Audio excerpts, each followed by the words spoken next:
घबराने की कोई जरूरत नहीं। मेरे बेटे की एंट्री मतलब इन बदमाशों को डिसेंट्री।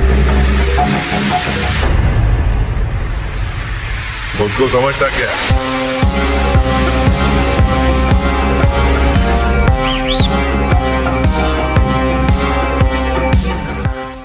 कितना बचा है भारत में लाल चंदन? कितनी है इसकी इंटरनेशनल मार्केट में कीमत? क्या सुकुमार ने खोली नकली फैक्ट्री? हेलो दोस्तों, मैं नितिन आपका स्वागत करता हूं बॉलीग्रेड स्टूडियोज के दिलचस्प गलियारे में। अगर आपने अल्लू अर्जुन की हाल ही में रिलीज हुई सुपर हिट फिल्म पुष्पा देखी होगी तो आपको पता होगा कि ये फिल्म लाल चंदन के लकड़ियों की स्मगलिंग के इर्द गिर्द घूमती है। इसमें बताया गया है कि कैसे आंध्र प्रदेश के घने जंगलों में ये पाई जाती है और ये करोड़ों में बिकती है, जिसे काट कर लाने में काफी मेहनत लगती है। इसमें दिखाया गया है कि कैसे तरह तरह के तिकड़म आजमाकर स्मगलर इसे भारत से बाहर ले जाकर बेचते हैं। इसमें पूरा का पूरा सिंडिकेट लगा हुआ है, जिसमें नेता से लेकर माफिया और कारोबारी तक शामिल होते हैं। International union for conservation of nature ने रक्त चंदन को विलुप्त होने के कगार पर खड़ी प्रजाति में रखा है। ये पूर्वी घाटों के एक लिमिटेड एरिया में ही अब बच गई है। 2018 में लगभग विलुप्त होने का खतरा वाली श्रेणी में IUCN ने रखा था। पिछली 3 पीढ़ियों से इसकी संख्या में 50 से 80% तक की गिरावट सामने आई है। काफी ज्यादा काटे जाने के कारण ये अब दुनिया भर में मौजूद पेड़ों का 5% ही बचा है। असल में इस फिल्म में जो भी दिखाया गया है वो तमिलनाडु और आंध्र प्रदेश की सीमा की दशकों से सच्चाई रही है।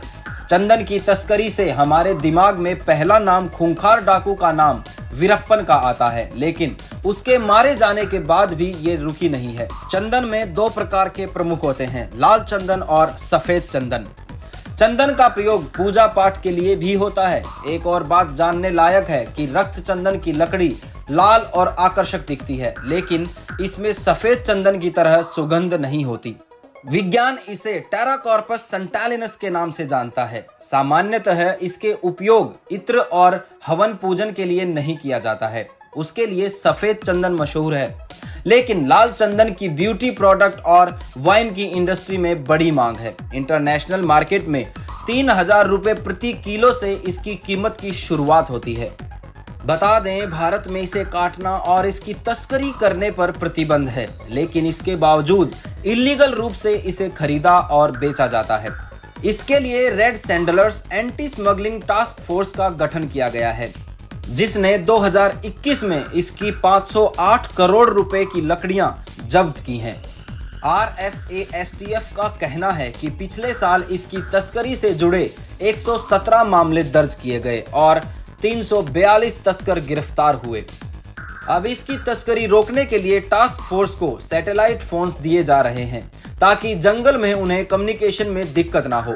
अंत में जान लीजिए कि असल में पुष्पा में रक्त चंदन की तस्करी को दिखाने के लिए नकली लकड़ियों का प्रयोग किया गया है। 500 से लेकर 1500 तक लोगों के साथ कई दिनों तक जंगल में इस फिल्म की शूटिंग की गई। फोम और फाइबर से रक्त चंदन की नकली लकड़ियों का निर्माण किया गया। फिल्म के आर्ट डिपार्टमेंट ने इसके लिए एक फैक्ट्री ही बना डाली थी। एक बार तो पुलिस तक चकमा खा गई थी और क्रू को इसमें पूरी जांच पड़ताल के बाद जाने दिया था। इन नकली लकड़ियों को शूटिंग के लिए जंगल ले जाना होता था और वापस लाना होता था। अब उस फैक्ट्री को बंद कर दिया गया है और उस पर प्रोडक्शन ने अपनी सील लगा दी है, ताकि उसका कोई यूज न कर पाए। पुष्पा 2 की शूटिंग के वक्त उसे खोला जाएगा और जब शूटिंग खत्म हो जाएगी उसे डिसॉल्व कर दिया जाएगा। तो ये होती है साउथ की मूवीज की खासियत, जो रियलिटी को दिखाने के लिए एक फैक्ट्री ही खोल दी। हाँ ठीक है, नकली। आपको बता दें, पुष्पा 2 की शूटिंग फरवरी में शुरू होगी और ये 2022 में 17 दिसंबर को रिलीज की जाएगी। तो आपको कितना इंतजार है पुष्पा 2 का? हमें कमेंट में जरूर बताएं। हम फिर मिलेंगे एक नई वीडियो के साथ। तब तक खुश रहें और सेफ रहें।